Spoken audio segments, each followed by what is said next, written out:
ಈಗ ಸ್ಟಾರ್ಟಿಂಗ್ ಅಲ್ಲಿ ಒಬ್ಬ ಸ್ಟೂಡೆಂಟ್ ಆಗಿದ್ದಾಗ ಅಟ್ರಾಕ್ಟ್ ಆಗೋದು ಇರುತ್ತಲ್ಲ ಸರ್, ಒಂದು ಪಾರ್ಟಿ ನನಗೆ ಅಥವಾ ಒಂದು ಪೊಲಿಟಿಕ್ಸ್ಗೆ. ಆಗ್ಲಿಂದಲೂ it's because of your father is it? ಆಗ್ಲಿಂದಲೂ ಸಹಿತ ನನಗೆ ಜೋಬಲ್ಲಿ ದುಡ್ಡಿಗೆ ಏನು ತೊಂದರೆ ಇರಲಿಲ್ಲ.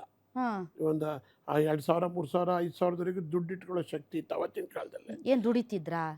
ನಮ್ಮ ಅಪ್ಪ ದುಡಿತಿದ್ರು ಆಗ ನಾನು ದುಡಿತಿರ್ಲಿಲ್ಲ. ಬಟ್ ಆಗ ದುಡಿಯುವಾಗಲೂ ಸಹಿತ ಬಿಸ್ನೆಸ್ ಮೇಲೆ ಜ್ಞಾನ ಇತ್ತು. ಸಾಯಂಕಾಲ ಹೋದ್ರು ಗೊಬ್ಬರದ ಅಂಗಡಿಲಿ ಕೂತ್ಕೊಂಡಿವೆ, ಇನ್ನೊಂದ್ಸರಿ ಹೋದ್ರೆ ಬಟ್ಟೆ ಅಂಗಡಿಲಿ ಕೂತ್ಕೊಂಡಿವೆ, ಇನ್ನೊಂದ್ಸರಿ ಫ್ಯಾಕ್ಟ್ರಿಗೆ ಹೋಗಿವೆ, ಇನ್ನೊಂದು ಕಡೆಗೆ ಹೋದ್ರೆ ಸಾಮಿಲ್ ಕಡೆ ಬೇಕಾದಷ್ಟು ಸಿಸ್ಟಮ್. ನಾವಿಬ್ಬರೇ ಇದ್ದರು ಬ್ರದರ್ಸು. ನಮ್ಮ ತಂದೆಯವರು ತುಂಬಾ ಆಕ್ಟಿವ್ ಆಗಿದ್ರು. ಪೊಲಿಟಿಕ್ಸ್ಗೆ ಹೋಗ್ಬೇಕು ಅಂತ ಯಾಕೆ ಅನಿಸ್ತು? ನನಗೇನಾಯ್ತು ನೋಡಿ, ನಾನು SLC ನಿಂತಾಗ್ಲಿಂದಲೂ ಸಹಿತ SLC ಯೂನಿಯನ್ ಲೀಡರ್ ಆದೆ. PUC ನಾಗಮಂಗಲದಲ್ಲಿ ಸ್ಟೂಡೆಂಟ್ ಲೀಡರ್ ಆದೆ. ಇದಕ್ಕೆ ಬಂದಾಗ ಚುಂಚನಗಿರಿಗೆ ಬಂದಾಗ 2 ಹೋಟೆಲ್ ಸೋತೆ.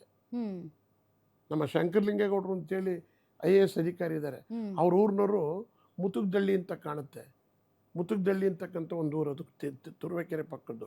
ಅವ್ರು ರಾಜೇಂದ್ರ ಪ್ರಸಾದ್ ಅಂತ ಒಬ್ಬರು IPS ಆಫೀಸರ್ ಇದ್ರು. ಅವ್ರ ಬ್ರದರ್ ರಾಮಯ್ಯ ಅಂತ, ಅವ್ರು ಗೆದ್ದರು ನನ್ನ ವಿರುದ್ಧ. 2 ಹೋಟೆಲ್ ಗೆದ್ದರು. ಅವಾಗ ಅಂದ್ರೆ ನಮ್ದು ಗೊತ್ತಿತ್ತು, ಅವಾಗ ಭಾರಿ ಜೋರ್ ಇರ್ತಿತ್ತಲ್ಲ ಸರ್ ಸ್ಟೂಡೆಂಟ್ ಎಲೆಕ್ಷನ್ಸ್ ಅಂತಂದ್ರೆ? ಅಯ್ಯೋ ಭಾಳ ಜೋರು ಇರ್ತಿತ್ತು. ನನಗಾಗ ಇಡೀ ಇದರಲ್ಲಿ ಅಲ್ಲಿ ಮಠದಲ್ಲಿ ಇರ್ತಕ್ಕಂಥವ್ರು ಮತ್ತು ಹೊರಗಡೆ ಫೈಟ್ ಇತ್ತಲ್ಲ, ಆ ಇದರಲ್ಲಿ 2 ಹೋಟೆಲ್ ಸೋತೆ ನಾನು. ಸೊ ನಿಮ್ಗೆ ಈ ಕಾಂಗ್ರೆಸ್ ಕರ್ಕ ಬಂದವ್ರು ಯಾರು ಸರ್? ಅಂದ್ರೆ ನಾನು ಕಾಂಗ್ರೆಸ್ ಅಲ್ಲೇ ಇದ್ದೆ. ಆಮೇಲೆ ನಿಮಗೆ ನಾನು ಅಲ್ಲೇ ಹೇಳಿದ್ದೆಲ್ಲ, ನಾನು 77ರಲ್ಲಿ TAPCMಗೆ ಚುನಾಯಿತ ಪ್ರತಿನಿಧಿ ಆದೆ. 78ರಲ್ಲಿ ಚುನಾಯಿತ ಪ್ರತಿನಿಧಿ ಆದಮೇಲೆ 77ರಲ್ಲಿ ಚುನಾಯಿತ 78ರಲ್ಲಿ ಇಂದಿರಾ ಗಾಂಧಿ ಅವರು ಚಿಕ್ಕಮಂಗ್ಳೂರಿಗೆ ಚುನಾವಣೆ ನಿಲ್ತಾರೆ. ನಾನು ನನ್ನ ಜೊತೆಲಿ ಇನ್ನೊಂದಿಬ್ಬರು ಕರ್ಕೊಂಡು 2 ಕಾರ್ನಲ್ಲಿ 20 ಜನ ತುಂಬಿಕೊಂಡು ಅಲ್ಲಿಗೆ ಎಲೆಕ್ಷನ್ಗೆ ಹೋಗ್ತೀನಿ. ಮೋಟಮ್ಮ ಅವ್ರ ಕ್ಷೇತ್ರದಲ್ಲಿ ಚಿಕ್ಕಮಂಗ್ಳೂರು, ಮೋಟಮ್ಮ, ಮೂಡಿಗೆರೆ, ಚಿಕ್ಕಮಂಗ್ಳೂರು ಜಿಲ್ಲೆಗೆ ನಿಂತಿದ್ರು ಇಂದಿರಾ ಗಾಂಧಿ ಅವರು. ಸುಮ್ಮನೆ ಜೊತೆಲಿ ಹೋಗೋದು, ಜೈಕಾರ ಹಾಕೋದು, ಬರೋದು. ಆಗ S ರಮೇಶ್ ಭೇಟಿ ಆಯ್ತಾರೆ ನನಗೆ. S ರಮೇಶ್ ಇಂದಿರಾ ಗಾಂಧಿ ಅವ್ರು ನೋಡಿದ್ದೀರಾ? ಹತ್ರದಿಂದ ನೋಡಿದ್ದೆ. ಇಂದಿರಾ ಗಾಂಧಿ ಅವರು ಹಲಸೆ ಶಿವಣ್ಣ ಅಂತ ಹೇಳ್ಬಿಟ್ಟು, ಹಲಸೆ ಬೈರೇಗೌಡರು ಅಂತಿದ್ರು, ಅವ್ರ ಮೇಲೆ ಉಳ್ಕೊಂಡಿದ್ರು. ಆಗ ಇಷ್ಟೊಂದು ಪೊಲೀಸರು ಬಂದೋಬಸ್ತ್ ಇರಲಿಲ್ಲ, ಇತ್ತು, ಆದ್ರೂ ಕಡಿಮೆ ಇತ್ತು. ನಾನು ಇಂದಿರಾ ಗಾಂಧಿ ಅವ್ರನ್ನ ಭಾಳ ಹತ್ರದಿಂದ ನೋಡಿದ್ದೆ. ಮಾತಾಡ್ಸಿದ್ದೀರಾ? ಮಾತಾಡಕ್ಕೆ ರಾಜೀವ್ ಗಾಂಧಿ ಅವ್ರು ರಾಜೀವ್ ಗಾಂಧಿ ಅವ್ರು ನಮ್ಮೆಲ್ಲ ಗೌಡಾಜಿ ಅಂತ ಕರೆಯೋರು. ಹೆಚ್ಚಿಗೆ DK ಅವ್ರನ್ನ ಕರೆಯೋರು, ನಮ್ಮನ್ನು ಗೌಡಾಜಿ ಬಾಯ್ಲಿ ಅನ್ನೋರು, ಕಮಿಯರ್ ಅನ್ನೋರು. ಸೊ ನೀವು ಯೂತ್ ಕಾಂಗ್ರೆಸ್ಗೆ ಬಂದಿದ್ದೆ ಅವಾಗ? ಯೂತ್ ಕಾಂಗ್ರೆಸ್ಗೆ ನಾನು 79ಕ್ಕೆ ಯೂತ್ ಕಾಂಗ್ರೆಸ್ಗೆ ಬಂದೆ. ಯಾರ್ಯಾರು ಇದ್ರು ಅವಾಗ ನಿಮ್ಮ ಸಮಕಾಲೀನರು? ಆಗ ನಾನು ಯೂತ್ ಕಾಂಗ್ರೆಸ್ಗೆ ಬಂದಾಗ ನನಗೆ ಉಳ್ಕ್ಯಾರ ಏನು ನನಗೆ ಗೊತ್ತಿರಲಿಲ್ಲ. S ರಮೇಶ್ ಅಲ್ಲಿ ಸಿಕ್ಕಿದ್ರಲ್ಲ, ಇಲ್ಲಿ ಕರ್ಕೊಂಬಂದು 80ರಲ್ಲಿ ರೀಕಾನ್ಸ್ಟಿಟ್ಯೂಟ್ ಆಯ್ತು ಯೂತ್ ಕಾಂಗ್ರೆಸ್. ಅವ್ರ ಅಧ್ಯಕ್ಷರಾದ್ರು. ನಾನೇ ನನ್ನನ್ನು ಟ್ರೆಜರರ್ ಮಾಡ್ಕೊಂಬಿಟ್ರು ಸ್ಟೇಟ್ಗೆ. ಒಂದು ಫಸ್ಟ್ ಅಟೆಂಪ್ಟ್ ಅಲ್ಲೇ ನಾನು ಟ್ರೆಜರರ್ ಆಗೋದೆ ಯೂತ್ ಕಾಂಗ್ರೆಸ್ಗೆ. ಯಾರ್ಯಾರು ಇದ್ರು ಸಮಕಾಲೀನರು ನಿಮ್ಮ? ನೀವು ಅವಾಗ ಜಾರ್ಜ್ ಅವ್ರು ಮಾತ್ರ ಒಂದು ಸ್ಟೆಪ್ ಮುಂದಿದ್ರು ಅಷ್ಟೇ, ಉಳಿದೆಲ್ಲ. ಆಮೇಲೆ ನಂಜಯ್ DK ಶಿವಕುಮಾರ್ ಅವರು ನಾವೆಲ್ಲ ಜೊತೆಲೇ ಇದ್ದವರು.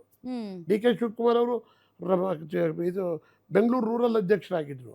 ಆಗ ಅವ್ರು ರೂರಲ್ ಅಧ್ಯಕ್ಷರಾಗಿದ್ದಾಗ ನಾನು ಸ್ಟೇಟ್ ವೈಸ್ ಪ್ರೆಸಿಡೆಂಟ್ ಆಗಿದ್ದೆ.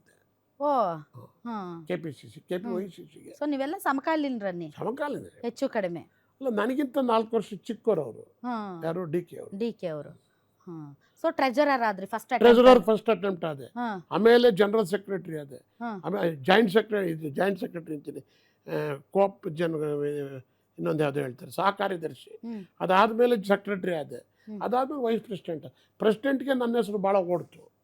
ನನಗೂ ನಮ್ಮ ಅರಕಲಗೂಡು ಮಂಜುವರೆಗೂ ಫೈಟ್ ಬಂದ್ಬಿಡ್ತು. ಎ ಮಂಜು. ಆಗ ಇಬ್ರು ಗಲಾಟೆಯಲ್ಲಿ, ಇಬ್ರು ಕಿತ್ತಾಟದಲ್ಲಿ ನನಗೆ ಇವರು ಹೊಂಟು. ನಾನು ಆಂಜನೇಯ ಆದ್ರಾಗ H ಆಂಜನೇಯ. ಸರ್ ಆಗ ನಿಮ್ಗೆ ಕೋತ್ವಾಲ್ ರಾಮಚಂದ್ರ ಬಾರಿ ಪರಿಚಯ ಅಂತ? ಹೌದಾ? ಕೋತ್ವಾಲ್ ರಾಮಚಂದ್ರ ಪರಿಚಯ ಇಲ್ಲ ನನಗೆ. ನಾನು ಕನಿಷ್ಕ ಹೋಟ್ಲಲ್ಲಿ ಉಳ್ಕೋತಿದ್ದೆ, 3 ವರ್ಷ ಕನಿಷ್ಕ ಹೋಟ್ಲಲ್ಲಿ ಉಳ್ಕೋತಿದ್ದೆ. ಅವರಲ್ಲಿ ಕಾಫಿ ಕುಡಿಯಕ್ಕೆ ಬರೋರು. ಆಗ ನಾವು ಅಲ್ಲೆಲ್ಲರ ಓಡಾಡುವಾಗ ಕೊತ್ವಾಲ್ ರಾಮಚಂದ್ರ ಅವರು ಒಂದು ಹೋಗಿ ಮಾತಾಡ್ಸೋದು ಹಾಬಿ ಅಲ್ಲ. ಆಮೇಲೆ ಜನರಲ್ ಹಾಸ್ಟೆಲ್ ಸ್ವಲ್ಪ ದಿವಸ ಇದ್ದೆ ನಾನು. ಜನರಲ್ ಹಾಸ್ಟೆಲ್ ಇದ್ದಾಗ ನಾನು ಕೊತ್ವಾಲ್ ರಾಮಚಂದ್ರವ್ರನ್ನ ಭೇಟಿ 7-8 ಸಾರಿ ಚೆನ್ನಾಗಿ ಮಾತಾಡ್ತಿದ್ವಿ. ನಾನು ಯಾರು ಅಂತಲೂ ಅವ್ರಿಗೆ ಗೊತ್ತಿತ್ತು, ಅವ್ರು ಯಾರು ಅಂತಲೂ ನನಗೆ ಗೊತ್ತಿತ್ತು. ಪರಿಚಯ ಕೊತ್ವಾಲ್ ರಾಮಚಂದ್ರ ರೌಡಿಸಮ್ಮು ಜೋರಿದ್ದಾರೆ ಅಂತ ಗೊತ್ತಿತ್ತು. ಬೈದಲ್ಲೇ ಮಾತಾಡ್ಸೋರು. DK ಶಿವಕುಮಾರ್ ಅವರು ನಾವೆಲ್ಲ ನಾವು ಅಲ್ಲಿ ಯೂತ್ ಕಾಂಗ್ರೆಸ್ ಅಧ್ಯಕ್ಷರಾಗಿದ್ದಂಥ ಶ್ರೀನಿವಾಸ್ ಪ್ರಸಾದ್ ಅವರು ಸಹಿತ ಜನರಲ್ ಹಾಸ್ಟೆಲ್ ಉಳ್ಕೊಳ್ಳೋರು. ನಾನು ಜನರಲ್ ಹಾಸ್ಟೆಲ್ ಯಾರ್ದು ಫ್ರೆಂಡ್ಸ್ ರೂಮಲ್ಲಿ ಉಳ್ಕೊಂಡಿದ್ದೆ. ಇನ್ನೊಂದು ಸಾರಿ DK ಶಿವಕುಮಾರ್ ಅವರು ಅಲ್ಲೇ ಫ್ರೆಂಡ್ಸ್ ರೂಮಲ್ಲಿ ಉಳ್ಕೊಳ್ಳೋರು, ಬರೋರು, ಹೋಗೋರು ಎಲ್ಲ ಮಾಡೋರು. ಸ್ಟೂಡೆಂಟ್ ಎಲೆಕ್ಷನ್ಸ್ ಅಲ್ಲಿ. ಆಮೇಲೆ ಅವರೆಲ್ಲರಿಗೂ ಸಹಿತ ಹ್ಮ್. ಕೊತ್ವಾಲ್ ರಾಮಚಂದ್ರ ಅಲ್ಲಿ ಓಡಾಡ್ತಕ್ಕಂಥ ಎಲ್ಲರಿಗೂ ಪರಿಚಯ. ಈ ಸ್ಟೂಡೆಂಟ್ ಎಲೆಕ್ಷನ್ ಯೂತ್ ಎಲೆಕ್ಷನ್ಸ್ಗೆಲ್ಲ ಹೆಲ್ಪ್ ಮಾಡೋರು ಇವರು ಕೊತ್ವಾಲ್ ರಾಮಚಂದ್ರ? ಕೇಳಿದ್ರೆ ದುಡ್ಡು ಕೊಡ್ತಿದ್ರು. ಒಂದು ಸಂದರ್ಭದಲ್ಲಿ ನಾನು ತಿಳಿದ ಮಟ್ಟಿಗೆ ಇಲ್ಲಿ ಬೆಂಗಳೂರಲ್ಲಿರೋ ಯೂನಿಯನ್ಗೆ ಸಪೋರ್ಟ್ ಮಾಡ್ತಾರೆ ಅಂತ ಇತ್ತು. ಬಟ್ ನಮ್ಮನ್ನೆಲ್ಲ ವಿಶ್ವಾಸದಲ್ಲೇ ಮಾತಾಡ್ಸೋಣ.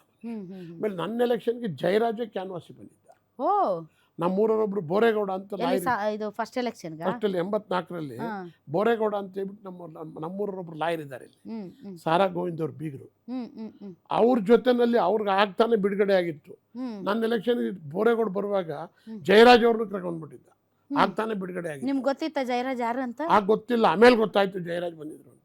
ಜಯರಾಜ್ ಬಂದು ಅಲ್ಲೆಲ್ಲ ನಮ್ಮ ಜೊತೆ ಓಡಾಡ್ಕೊಂಡು ಕ್ಯಾನ್ವಾಸ್ ಮಾಡಿ ನಮಗೆ ಓಟ್ ಕೇಳಿ ಓಟ್ ಇಂತೆಲ್ಲ ಬಂದು ನಾವು ಭಾಷಣ ಇಷ್ಟ ಮಾಡುವಾಗೆಲ್ಲ ನಿಂತ್ಕೊಳ್ಳೋರು. ಬೋರೇಗೌಡರು ಎಲ್ಲ ಜೊತೆಲಿ ಇರ್ತಿದ್ರು. ಆಮೇಲೆ ಬೆಂಗಳೂರಿಗೆ ಬಂದಾಗ ಗೊತ್ತಾಯ್ತು ಇವರು ಇದು ಡಾನ್ ಇದ್ದಾರೆ, ಇವರು ಸಹಿತ ಚುನಾವಣೆಗೆ ಬಂದಿದ್ರು ನಮ್ಮ